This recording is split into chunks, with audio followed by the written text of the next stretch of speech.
Bismillahirrahmanirrahim. Assalamualaikum warahmatullahi wabarakatuh.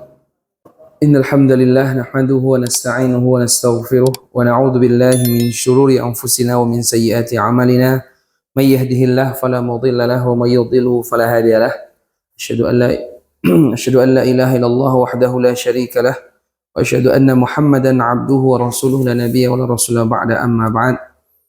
Bapak Ibu jamaah yang dimuliakan Allah Subhanahu wa taala, alhamdulillah bersyukur kepada Allah atas segala limpahan nikmat yang Allah berikan. Allah berikan kita kesehatan sehingga kita bisa beribadah pada subuh yang berbahagia ini. Waktu subuh adalah waktu yang paling berkah. Nabi SAW bersabda, Allahumma barik li ummati fi bukuriha. Ya Allah, berkahi umatku di waktu pagi mereka. Waktu pagi ini waktu yang berkah, kita gunakan dalam hal-hal yang bermanfaat. Sebagian orang mereka masih terlelap dengan tidur mereka, jamaah sekalian, karena mungkin lelah malamnya sehingga mereka sibuk mungkin bisa jadi mencari dunia, tapi ternyata subuhnya mereka terabaikan dengan akhirat. Nah, ini sangat disayangkan tentunya ya, menandakan bahwa kurang prioritasnya dalam hidup. Jamaah yang dimuliakan Allah Subhanahu wa taala, syukur ini yang membuat kita akan merasakan kebahagiaan. Nah, karena orang kalau dia bersyukur maka dia akan taat kepada Allah Subhanahu wa taala. Syukur akan membuat orang bahagia. Kalau dia nggak bersyukur dia tidak akan bahagia.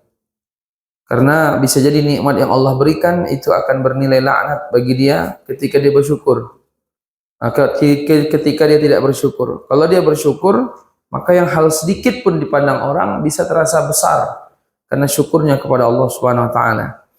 Maka ada orang dia nggak pernah puas dengan apa yang dicapainya. Kenapa? Karena tidak bersyukur. Merasa sedih, merasa khawatir, merasa kurang aja terus. Karena tidak bersyukur. Maka kalau orang dia bersyukur, dia mesti semangat menyembah Allah. Kalau dia katanya bersyukur tapi nggak mau menyembah Allah, nggak mau beribadah, berarti nggak bersyukur itu namanya. Makanya jemaah Allah mengatakan dalam Quran, Balillaha fa'bud wa kum minasyakirin.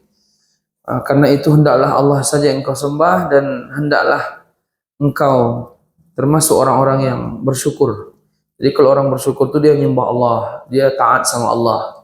Kalau dia katanya bersyukur tapi nggak soleh, nggak taat, itu tidak bersyukur namanya. Maka ditandai dengan syukur itu ketika orang dia rajin beribadah kepada Allah. Makanya Bapak Ibu, orang kalau dia makin berumur dia biasanya makin bersyukur ya kan, makin bersyukur. Kenapa? Karena mungkin selama ini dengan apa yang dicapai sama dia kok kurang selalu. Tapi ketika dia membangun ketakwaannya kepada Allah, maka dia merasakan bahwa apa yang Allah berikan ini betul luar biasa. Jemaah yang dimuliakan Allah, mudah-mudahan kita termasuk orang yang bersyukur. Meskipun yang bersyukur ini tidaklah banyak. Kata Allah dalam Quran, "Qalilum min ibadiyasy syakur." Hanya sedikit dari hamba-hamba Allah yang mereka bersyukur. Bapak Ibu sekalian, selawat dan salam semoga tercurah kepada Nabi Muhammad SAW. Subuh ini kita lanjutkan kajian kita tadabbur kisah Qur'ani. Sekarang kita masih membahas tentang kisah Nabi Sulaiman dan Ratu Bilqis. Ayat surat An-Naml, surat 27 ayat 32. Dan nanti selanjutnya 33, 34 insyaallah yang akan kita bahas pada subuh yang berbahagia ini. A'udzu billahi minasyaitonir rajim. Allah berfirman Bapak Ibu ya. A'udzu billahi minasyaitonir rajim. Bismillahirrahmanirrahim. Qalat ya ayyuhal mala'u aftuni fi amri ma kuntu qati'atan amran hatta tashhadun.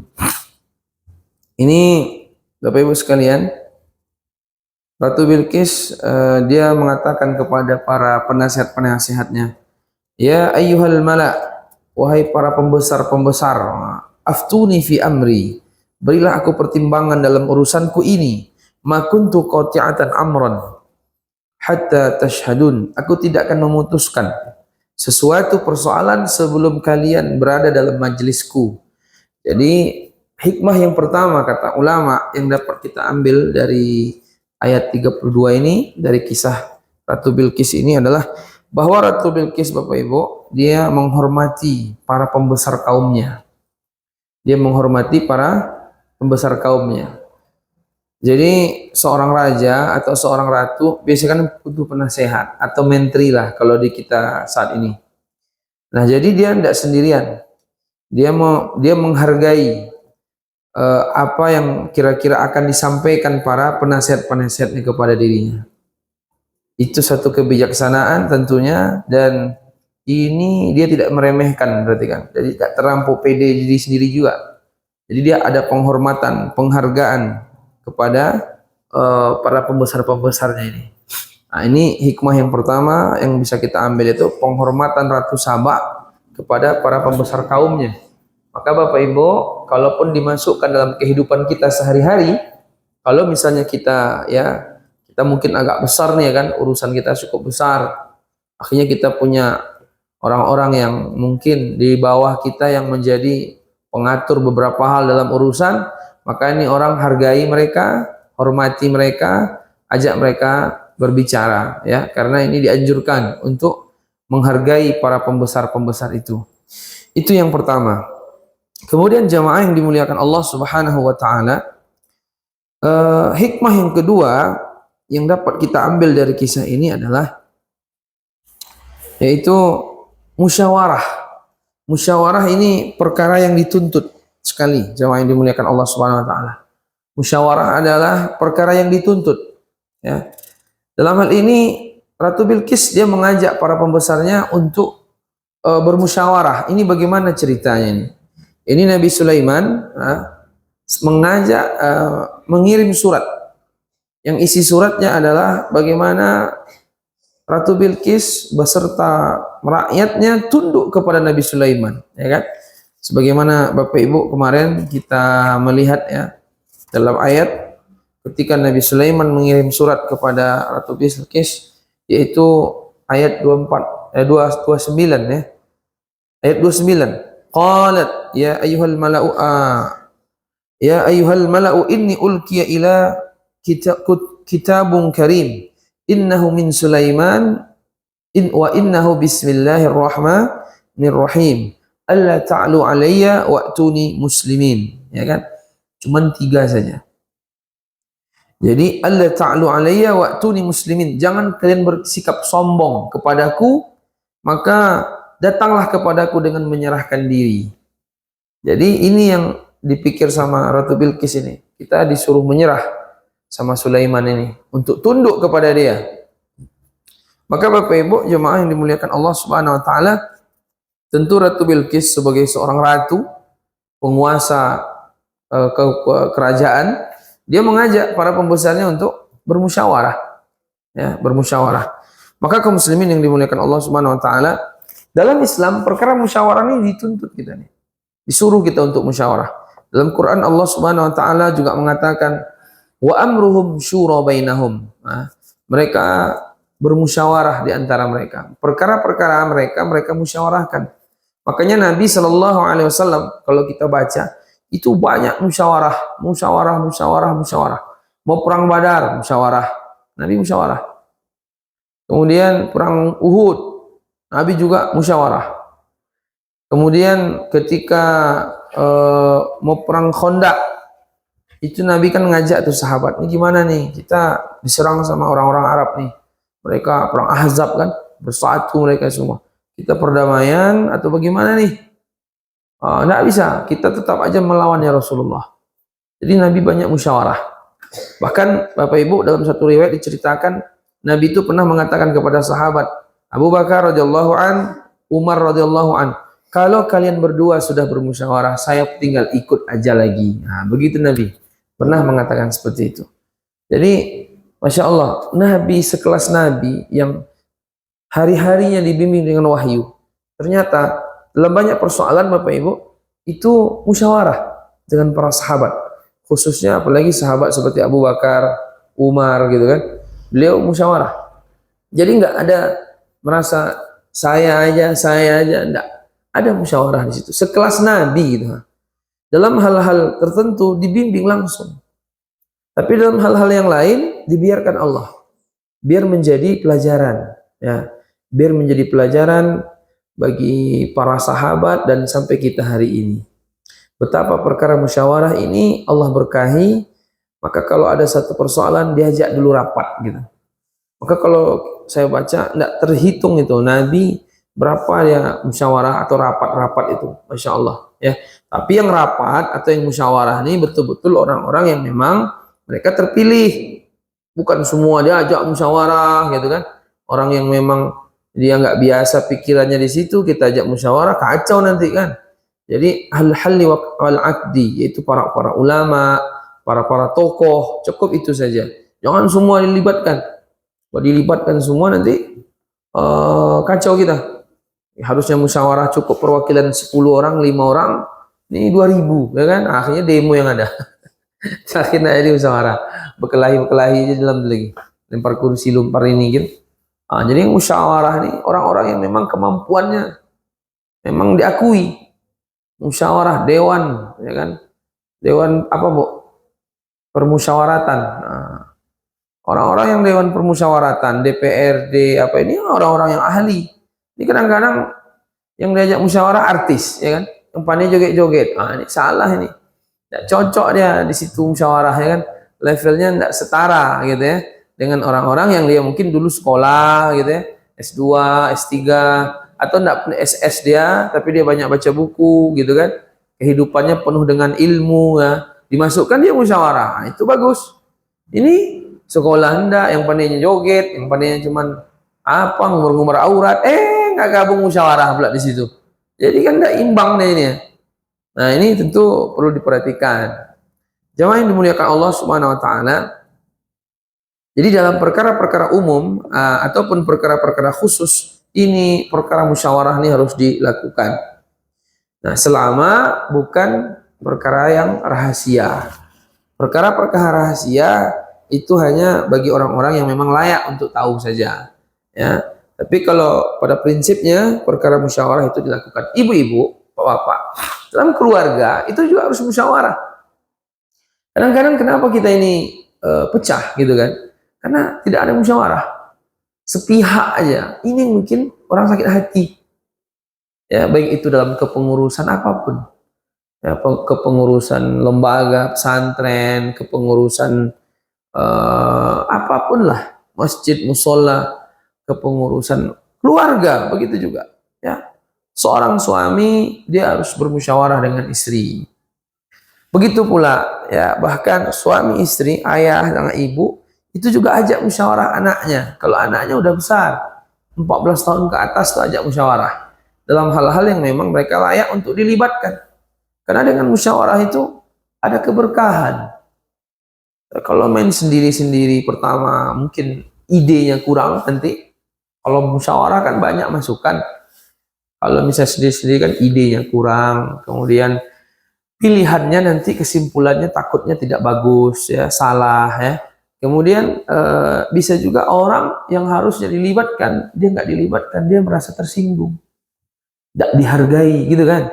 Coba Ratu Bilqis main sendiri aja nih misalnya. Adalah menteri saya ini tinggal iya aja nih, gitu kan. Para pembesar-pembesar, penasihat-penasihat dia nih kan tinggal iya aja, kata dia. Oh, serang semua. Jangan serang semua kan. Cuman dia tetap meminta pendapat, meminta pertimbangan. Makanya ibu-ibu kita ambil skop kecil aja dalam keluarga. Itu juga harus ada musyawarah. Ada pertimbangan. Ini bagaimana kalau begini, ini bagaimana kalau begini, sehingga dengan demikian terjalin harmonisasi dalam komunikasi di rumah tangga. Kemudian kita memilih satu kebijakan yang pas ketika ada persoalan muncul, gitu kan. Jemaah yang dimuliakan Allah Subhanahu Wa Taala. Ini poin selanjutnya. Kemudian lanjut kita kepada ayat 33-34. A'udzubillahi minasyaitonirrajim. Qalu. Nah, ini para pembesar-pembesar kerajaan Ratu Bilqis. Nahnu, kita, ulu quwwatin wa ulu ba'sin syadidin wal amru ilaiki fanzuri madza ta'murin. Mereka para pembesarnya mengatakan, kita adalah orang-orang yang memiliki kekuatan dan juga memiliki keberanian yang sangat dalam perang. Wa ulu ba'sin syadid wal amru ilaik. Ya. dan keputusan itu berada di tanganmu wahai ratu, ya kan? Ratu mereka. Madza ta'murin? Maka pertimbangkanlah apa yang akan kamu perintahkan. Qalat, maka Ratu Bilqis itu mengatakan, innal muluka, sesungguhnya raja-raja, idza dakhalu qaryatan afsaduha wa ja'alu 'izzata ahliha adillatan wa kadzalika yaf'alun. Maka Ratu Bilqis mengatakan, Bapak Ibu, sesungguhnya para raja apabila memasuki suatu negeri, niscaya mereka akan membinasakannya dan menjadikan penduduknya yang mulia jadi hina, dan demikian pula lah yang akan mereka perbuat. Jadi Bapak Ibu yang dimuliakan Allah Subhanahu wa taala, ayat 33 34 ini memberikan faidah. Yang pertama, memperhatikan keselamatan rakyat. Ratu Bilqis dalam hal ini, kan tadi kan Nabi Sulaiman mengirim surat, Allah ta'alu alayya wa'tuni muslimin. Diajak mereka ikut kepada Nabi Sulaiman alaihissalam. Masya Allah, Bapak Ibu ya, Nabi Sulaiman kita paham bahwa beliau memiliki kelebihan yang luar biasa, ya. Bahkan dia bisa mengendalikan jin, ya. Dia bisa berbicara dengan binatang, dia bisa mengendalikan angin, ya. Nabi Sulaiman ini berkirim surat kepada Ratu Bilqis, wa'tuni muslimin. Bagaimana ini kata Ratu Bilqis kepada para kaumnya, para pembesar-pembesarnya? Kita nih, apa pertimbangan kalian? Kita melawan atau kita tunduk? Gitu. Kalau dari kaumnya, pembesar kaumnya, menteri-menterinya, kabinetnya, dia mengatakan apa? Mereka ngasih pertimbangan kepada Ratu Bilqis. Nahnu ulu kuwatin wa ulu ba'sin syadidin. Kita nih punya kekuatan. Kita punya kekuatan. Kerajaan kita nih punya bala tentara yang cukup banyak. Dan kita kalau berperang itu berani. Dari yang sudah-sudah. Kita pemberani. Cuman persoalan ini tetap kembali kepada ratu. Ratu memilih apa? Kalau perang kita selama ini banyak pasukan kita juga berani. Nah, begitu. Kalau misalnya gimana terserah ratu aja lah. Nah, gitu kata mereka. Nah, jadi Bapak Ibu yang dimuliakan, tapi di sini Ratu Bilqis mengatakan, innal muluka idza dakhalu qaryatan afsaduha wa ja'alu 'izzata ahliha adillatan wa kadzalika yaf'alun.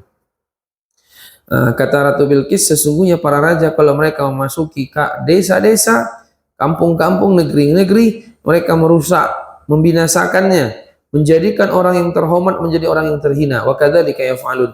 Jadi yang pertama, memperhatikan keselamatan rakyat. Nah, itu nomor satu. Jadi Ratu Bilqis ini khawatir dia. Kalau misalnya nanti kita beradu, ya kan, perang, konfrontasi, ini nanti takutnya kalah nanti. Biasanya para raja, kenapa Ratu Bilqis bilang seperti itu? Kata para ulama, Ratu Bilqis ini sejak kecil dia udah di kerajaan tinggal. Jadi udah tahu dia banyak peperangan yang terjadi, gitu. Sementara Nabi Sulaiman ini tahu tentaranya banyak juga kan, Bu. Kemarin kita bahas bahwa Nabi Sulaiman ini tentaranya dari mana aja? Manusia, burung-burung, binatang buas, lalu jin, ya kan? Nah, lalu jin. Jadi Ratu Saba ini dalam hal ini, kalau kita perhatikan pernyataan ini dia khawatir, ya, akan keselamatan kaumnya. Ya, asal penguasaan Nabi Sulaiman serta menganggap bahwa urusan Nabi Sulaiman ini termasuk perkara yang besar. Jadi nggak bisa nih kita langsung mengambil kesimpulan melawan atau bagaimana. Maka Bapak Ibu yang dimuliakan Allah Subhanahu wa taala, begitulah harusnya seorang pemimpin. Dia memperhatikan kemaslahatan rakyatnya. Apa kebijakan yang harus diambil? Bukan semata-mata ego dia atau segala macam. Ya, ini poin yang pertama. Kemudian yang kedua dalam ayat ini, menampakkan ketaatan kepada pemimpin. Menampakkan ketaatan kepada pemimpin. Maka Bapak Ibu yang dimuliakan Allah Subhanahu wa taala, kalau dilihat ini dari perkataan para pembesar ya, mereka kan fangzuri madza ta'murin. Lihatlah, pertimbangkanlah apa yang akan kamu perintahkan. Jadi mereka taat kepada Ratu Bilqis. Kalau perang, ya kita perang. Kalau kita damai, kita damai. Sementara dalam hal ini nanti, Bapak Ibu, Ratu Bilqis ini memilih apa? Damai. Makanya pada poin pertama tadi, memperhatikan kemaslahatan rakyat. Ratu Bilqis dia melihat kalau kita ambil perang, ini nggak imbang. Kita akan kalah nanti. Makanya Ratu Bilqis ketika itu memerintahkan anggotanya untuk ngasih hadiah kepada Nabi Sulaiman.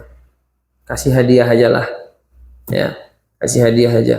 Masya Allah Bapak Ibu ya, kalau dibayangkan Nabi Sulaiman dalam berperang ini, apa dalam kerajaannya ini dia punya semuanya ya, enggak?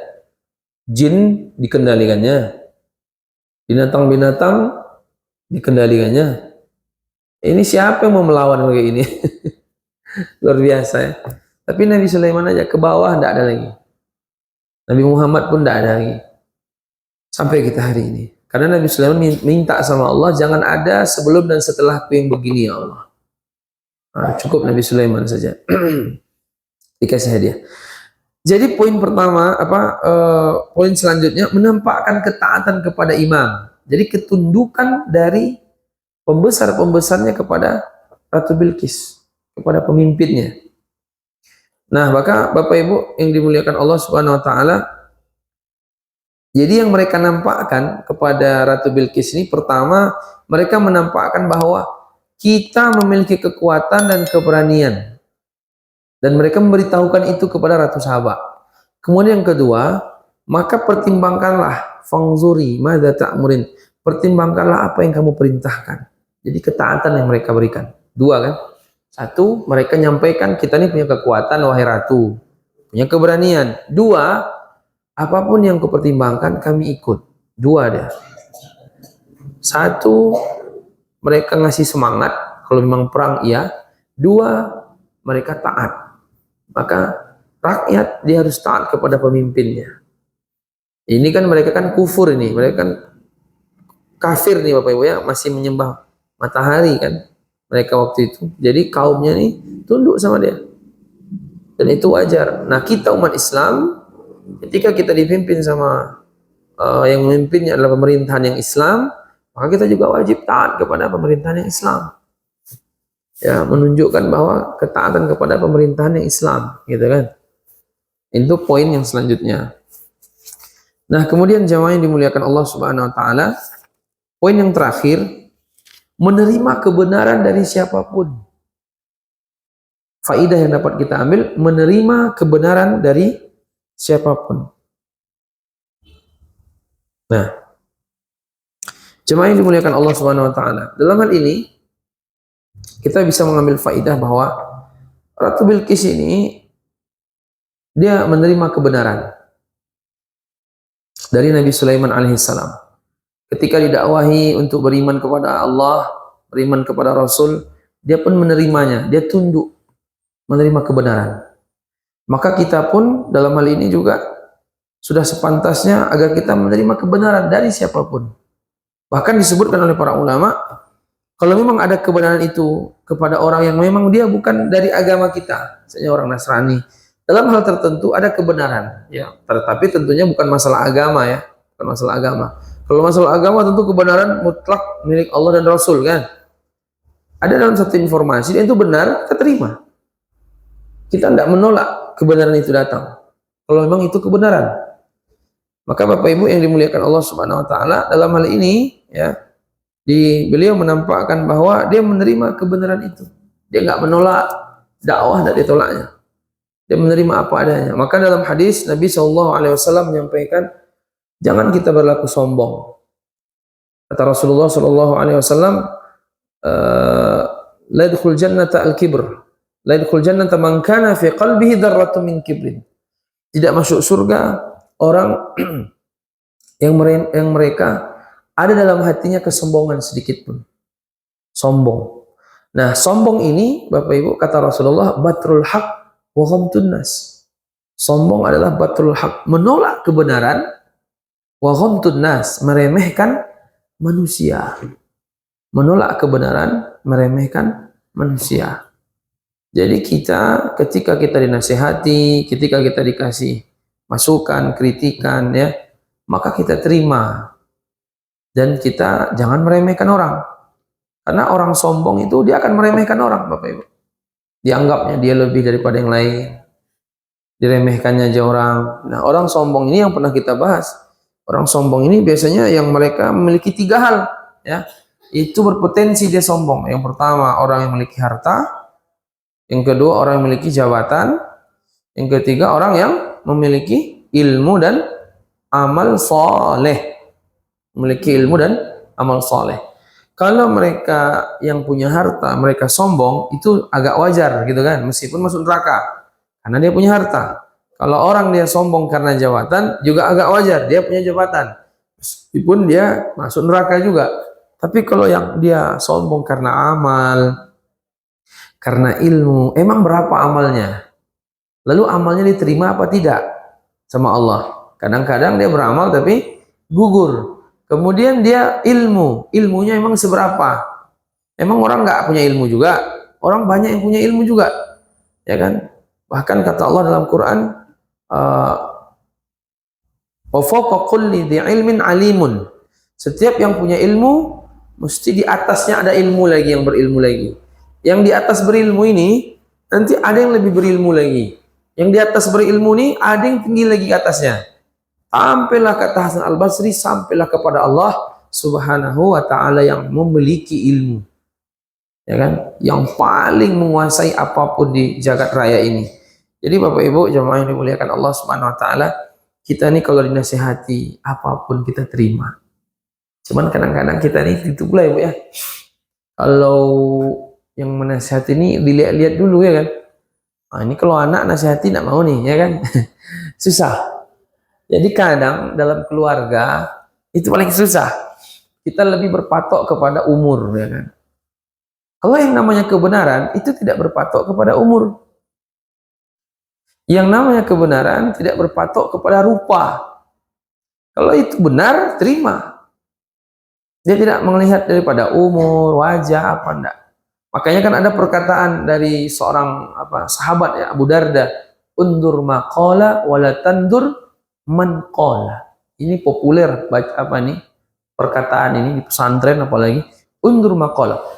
Lihat apa yang diucapkannya. Wala tandur man qala, tapi jangan lihat siapa orangnya. Meskipun dalam beberapa hal lain orang itu perlu juga dilihat, ya kan? Tapi kita lagi berbicara, ini orangnya baik, orangnya lurus. Tapi pun kondisi dia mungkin dia orang miskin, atau dia rakyat jelata, ya kan? Atau status sosialnya rendah, ya? Atau dia mungkin selama ini orang menganggap orang rendahan. Tapi dalam hal ini ternyata bagus apa yang disampaikannya. Kita terima, yang kita tolak. Kalau kita menolak berarti batrul haq.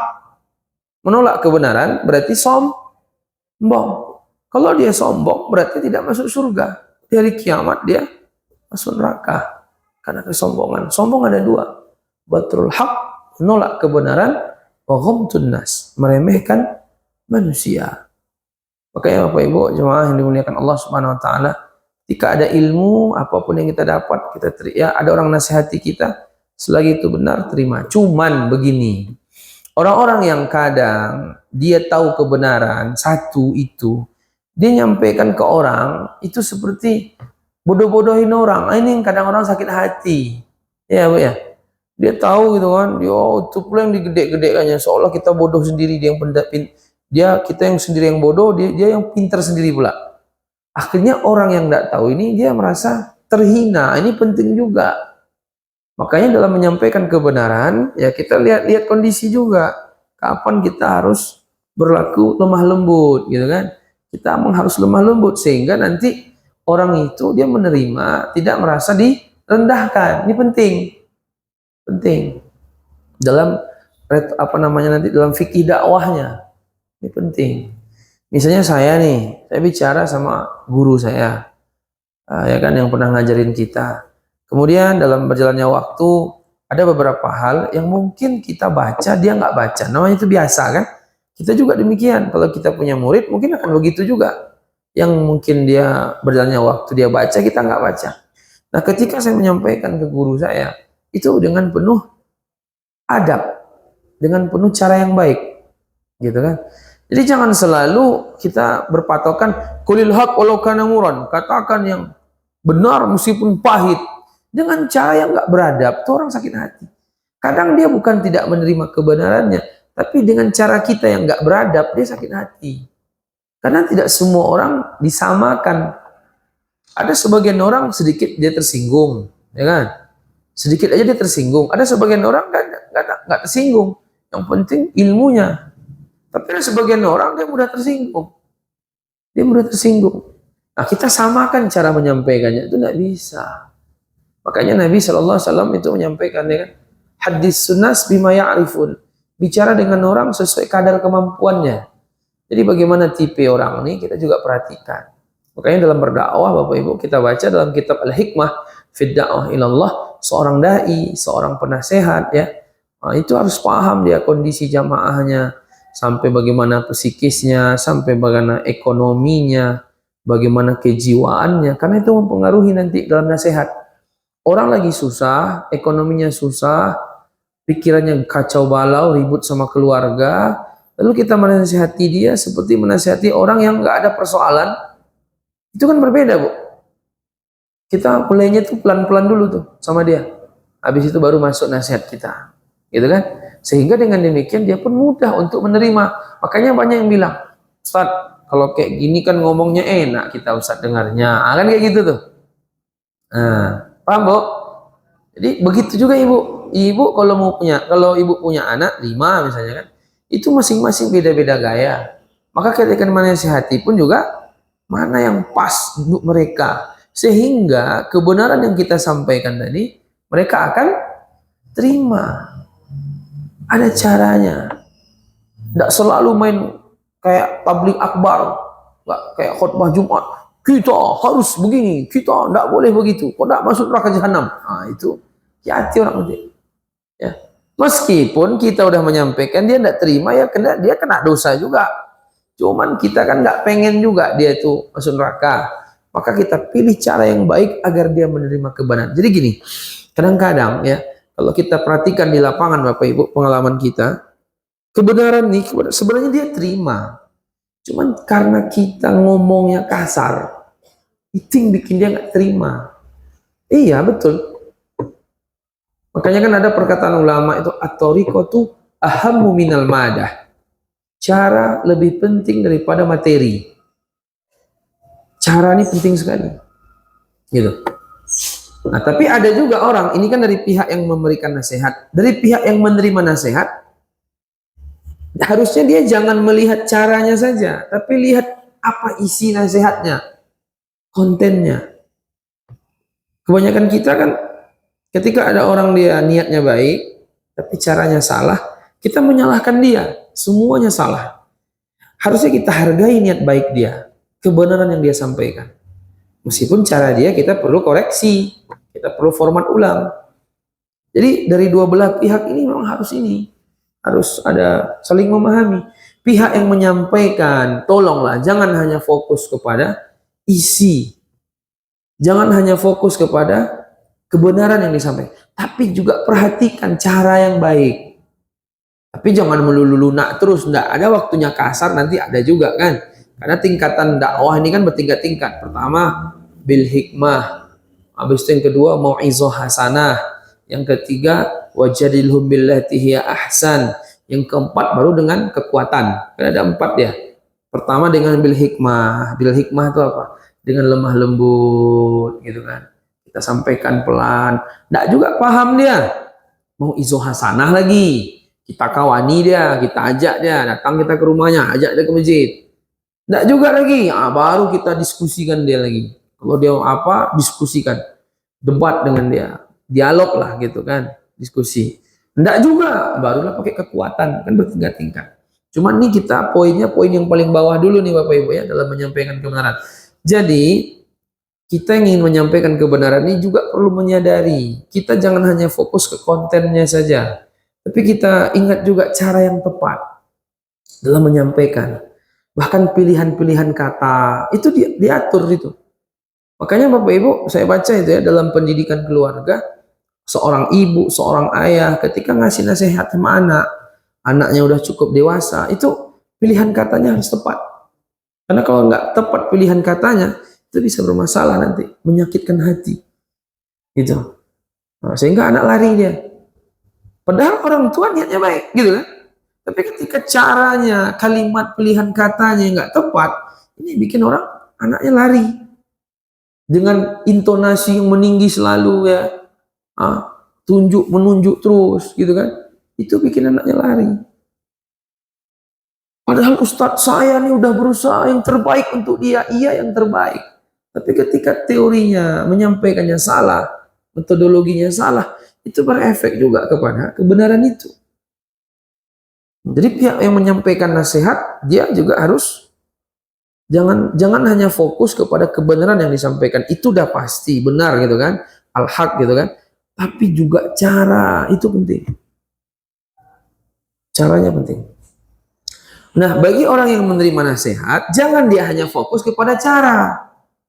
Dia menasihati saya dengan cara nggak baik, ya itu mungkin salah dia, tapi itu kan benar yang disampaikannya, ya terima. Jangan hanya fokus ke caranya, tapi fokus juga, lebih nomor fokus satu, fokusnya kepada niat baiknya. Jangan gara-gara mungkin caranya kurang tepat, kita hukumi dia buruk, ya kan? Padahal yang disampaikannya benar, nggak boleh. Tetap yang dimenangkan kebenaran yang disampaikannya, caranya nyusul. Jadi dari pihak yang menerima nasihat, lain cara apa memandangnya, lihatlah kebenaran yang disampaikan. Dari kita yang menyampaikan nasihat, itu dah pasti kebenaran kita sampaikan kan, tapi perbaiki cara kita. Karena sebagian orang menganggap kalau cara kita salah, kebenaran pun dianggapnya bukan kebenaran. Ataupun itu juga tetap dianggapnya kebenaran, tapi udah terlanjur sakit hati, Bapak Ibu, kebenaran akan ditolak. Makanya orang kalau udah sakit hati, sesuatu udah masuk hati, ya itu ilmu hilang. Bahkan ustadz-ustadz dia pun sekalipun, iya, perasaan itu tinggi Bapak Ibu. Kalau hatinya udah tersakiti, kebenaran pun yang disampaikan tetap aja buruk, ya enggak? Ibu-ibu pernah kayak gitu enggak? Ada kawan, ya sakit hati kita sama dia, benar pun dia kita anggap buruk juga tuh. Ya kan? Ya enggak? Ini tuh, itu sebenarnya nggak benar, nggak bagus itu kayak itu, nggak boleh. Tapi gimana lagi, nggak semua orang mampu untuk membersihkan hatinya. Makanya kita selalu pengen hati ini bersih kan? Ya, makanya kata Allah dalam Quran, yauma la yanfa'u malun wala banun illa man atallaha biqalbin salim. Hati yang selamat, hati yang bersih. Kalau hatinya bersih, dia mesti akan menerima kebenaran itu. Meskipun caranya gimana pun. Cuman hati kita ini kan banyak yang nggak bersih. Makanya perlu diperhatikan cara menyampaikan nasihat. Karena kita kurang bersih hati kita. Sehingga kita lebih fokus kepada cara orang, bukan kepada kebenaran yang mereka sampaikan ke kita kan. Kalau hati bersih, apapun cara dia, yang penting itu nasihat saya terima. Tapi kan nggak mudah Bu ya. Tidak semua orang mudah seperti itu kan. Dia sakit hati lah dibuatnya kan. Makanya jemaah ini dimuliakan Allah, kita PR terberat kita ini adalah membersihkan hati kayaknya. Tidak seuzon sama kawan, tidak iri, nggak dengki. Ini kan perkara-perkara yang penyakit-penyakit nih kan, penyakit hati kan. Makanya ada seorang sahabat, sebenarnya saya pernah nyampaikan, ada dulu seorang sahabat, dia Nabi waktu itu dengan para sahabat duduk-duduk di depan Masjid Nabawi. Lalu waktu itu kata Rasulullah, nanti sebentar lagi akan ada lewat ahli surga di hadapan kita. Yatla' fikum rajulan min ahlil jannah. Sebentar lagi akan lewat di hadapan kita ahli surga. Sampai 3 hari berturut-turut begitu terus. Lalu sahabat yang kata Nabi di ahli surga, dia kan nggak tahu. Waktu itu kan yang hadir di sekitar Nabi beberapa sahabat, salah satunya Abdullah bin Amr bin As. Akhirnya Abdullah bin Amr bin As ini Bu, dia nginap di rumah sahabat yang kata Nabi ahli surga ini. Dia ingin melihat apa amalan-amalan sehari-hari dia. Sehingga kenapa sampai Rasulullah mengatakan dia di surga. Ternyata Bapak Ibu, setelah nginap 3 hari 3 malam di rumahnya, sama Abdullah bin Amr bin As tidak ada yang istimewa dari dirinya. Amalannya biasa, layaknya yang lain pula. Bahkan mungkin kata Abdullah bin Amr bin As, ini orang tahajud malam hari. Ternyata dia malam hari gak pula tahajud selama 3 malam itu. Dia cuma bangun pada malamnya, lalu dia istighfar, bertakbir, bertasbih, dia pun tidur lagi. Kayak kita juga tuh ya Bu ya. Bangun malamnya, bangun, istighfar, kalau istighfar, habis itu tidur lagi. Nggak sholat tahajud. Atau sebagian orang bangun, ke WC, tidur lagi. Dia ini bangun, istighfar, takbir, tasbih lah, intinya zikir, ya berapa menit dia tidur lagi. Dia nggak ada sholat tahajud. Jadi Abdullah bin Amr bin As ketika melihat ini orang apa ini yang bikin dia? Kata Nabi, dia masuk surga, ini apa ini? Apa resepnya nih? Kalau ibu-ibu resep kuenya apa nih gitu kan? Ini resep masuk surganya apa gitu? Setelah 3 hari, namanya tamu kan 3 hari ya. Tamu kan 3 hari, jangan lebih dari situ. Akhirnya dia pun izin pulang, lalu bertanya kepada sahabat tadi, wahai sahabat Rasulullah, apa amalan anda? Kata dia, nggak ada, saya biasa aja. Memang biasa. Soalnya Nabi mengatakan anda ahli surga. Waduh, Masya Allah Bapak Ibu. Kalau kita nih sudah divonis ahli surga, Masya Allah gitu ya. Dikasih informasi, Ustaz Mutakin masuk surga Firdaus misalnya. Gitu. Oh, itu enak kali tuh ya kan. Kata Nabi, Mutakin masuk surga Firdaus. Enak kali itu ya kan. Cuman kan kita kan nggak masuk kayak gitu. Maksudnya nggak bisa. Karena kita nggak hidup di zaman sahabat, nggak hidup zaman Nabi. Dan hidup zaman Nabi pun tidak semua juga dikasih kabar. Ya kan? Yang jelas 10 orang mubasysyirun asyara mubasysyirun bil jannah. 10 orang yang dijamin masuk surga, Abu Bakar, Umar, Utsman, Ali itu kan itu jelas tuh dikabarkan Nabi. Orang-orang istimewa yang dapat kabar itu. Ya, kalau kayak kita ini kan levelnya jauh di bawah. Tidak dapat kabar, tapi mudah-mudahan lah ya, kita masuk surga Firdaus semua, amin. Nah, jadi ternyata Bapak Ibu, dibilang sama sahabat ini, amalan saya ini orangnya lapang hati. Berlapang hati itu mudah. Saya orangnya mudah memaafkan orang. Saya orangnya nggak marah-marah. Saya orangnya kesalahan-kesalahan orang saya maafkan. Saya orangnya nggak berambisi dunia, nggak iri. Orang punya cerah dia, saya nggak punya, tidak ada masalah. Orang beli mobil, saya biasa aja.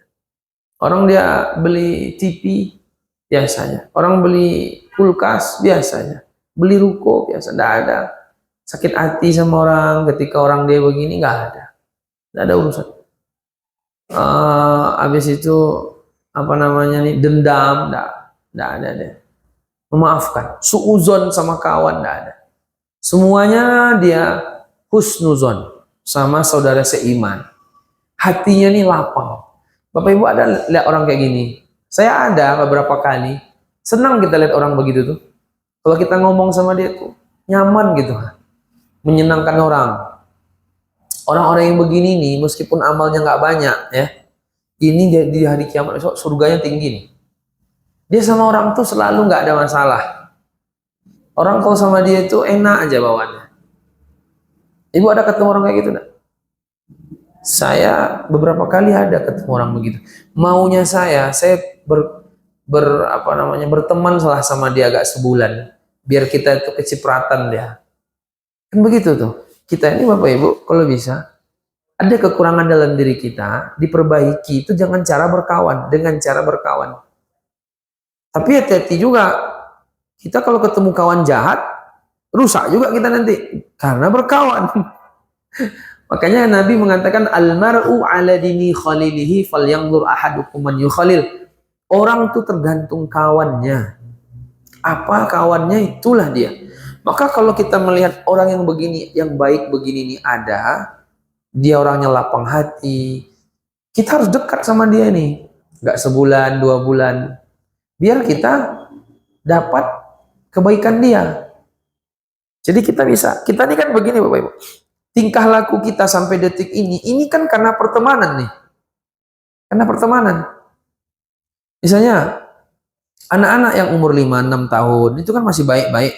Kalau anak umur 5 tahun, 6 tahun yang masih baik-baik itu berkawan nanti di umur 7-8 tahun, 9-10 tahun, akhirnya dia melawan, mencarut, dinasihati malah dia balik gitu kan. Itu karena kawannya itu. Dilihatnya kawannya, ditirunya. Makanya kawan ini harus serius. Anak Bapak Ibu, cucunya kawannya harus serius dilihat. Jangan main-main. Jangan carikan dia kawan. Kita yang mencarikan kawan dia. Kecuali kalau memang kawan di sekitar itu udah terkendali, itu biarlah cari kawan sendiri kan. Karena apa yang ada kita hari ini, kawan-kawan kita semua yang buat kita begitu. Saya begitu, terasa kali sama saya. Saya dulu punya, saya rasa dulu saya begini gitu kan. Ketika saya S1 kuliah, ketemu kawannya orangnya begini. Itu terbawa ke diri saya Bapak Ibu. Terbawa.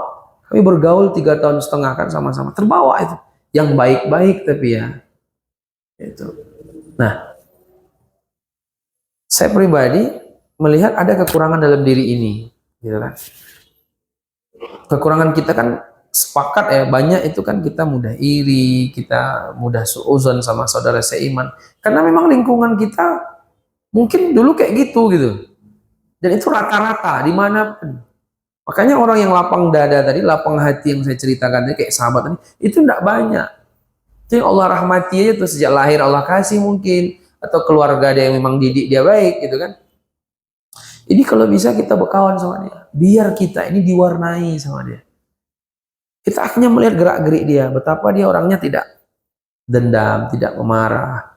Kawannya tuh mudah memaafkan. Ini orang-orang kayak gini nih, meskipun amalnya nggak banyak, mencukupkan mungkin dengan yang wajib-wajib, ini bisa aja nanti di hari kiamat level surganya paling tinggi. Karena akhlaknya baik. Saya ada ketemu dulu bapak-bapak jamaah pengajian saya, orangnya tuh Masya Allah kayak nggak ada musuh orangnya. Tapi udah meninggal, nggak panjang umurnya. Ya Bu, nggak panjang umurnya rupanya. Nah, saya pengennya tuh lama bergaul sama dia tuh, biar lebih kita tuh dapat warna dari dia. Orangnya tuh pokoknya bicaranya yang bermanfaat aja. Dia nggak ada sakit hati, nggak ada suuzon gitu kan. Dia hatinya lapang. Ini bagus ini kalau kita ajak kawan ini. Biar kita terbawa. Sehingga nanti kita terbiasa. Karena sebagian orang kan, bukan sebagian orang, rata. Orang kan rata. Suuzon. Kebanyakan, 90%. Suuzonia, gunjing juga iya. Yang ngapa dia nggak urusan dia ikut-ikutan pula menceritakan orang, ya kan? Itu ya Allah, kadang kalau terjadi ke kita istighfar. Kenapa saya tadi gitu? Karena kita tuh masih tipenya begitu. Ada orang cerita ke kita tentang seseorang yang dia sakit hati sama orang itu. Kita kan ikut biasanya tuh. Iya Bu, saya dulu kayak gitu juga. Itu kita tuh. Iya tuh, astagfirullah parah itu. Ikut kita gabung ya kan? Itu kebiasaan kita itu. Orang Indonesia. Ikut gabung dia. Apa urusannya memang nggak ada, ikut pula. ikut gibah ya kan Bu? Dosa ini kan. Bagi orang-orang yang dia hati lapang dia nggak kayak gitu dia tuh. Oh mungkin apa Bu? Dia malah membela orang itu malah dia. Mungkin dia lupa tuh Bu. Memang dia nggak biasa sakit hati sama orang. Yang orang sakit hati dibikinnya biar tenang. Nah, ini. Nah, jadi jamaah yang dimuliakan Allah SWT harusnya kita tuh begitu. Makanya ada doanya kan, wala taj'al fi qulubina ghillan lil ladzina amanu. Ya Allah, jangan jadikan hati kami ini ghillan lil ladzina amanu. Ada ghil. Ghil itu apa artinya ya? Ya pokoknya merasa apalah Bu, sakit iri kepada saudara seiman. Iri, hasad kepada orang-orang beriman. Dia dapat nikmat, kita pengen nikmat dia hancur. Kita pengen hati apa yang didapat sama dia itu kalau bisa hilang, gitu kan? Kan banyak kayak gitu kan Bu. Ini perlu kita untuk perhatikan. Nah, Allahu a'lam bishawab, mungkin itu yang dapat kami sampaikan pada subuh yang berbahagia ini. Mudah-mudahan bermanfaat. Jadi apapun kebenaran dari siapapun kita terima. Tapi standar kebenaran Allah ya. Standar kebenaran itu adalah Allah Subhanahu wa taala. Itu kebenaran mutlak kalau dari Allah itu. Apa yang kata Allah itu yang kita terima ya. Kita tutup dengan bacaan doa kafaratul majlis. Subhanaka Allahumma rabbana wa bihamdika asyhadu an la ilaha illa anta astaghfiruka wa atubu ilaik. Bapak Ibu, cukup sekian. Assalamualaikum warahmatullahi wabarakatuh.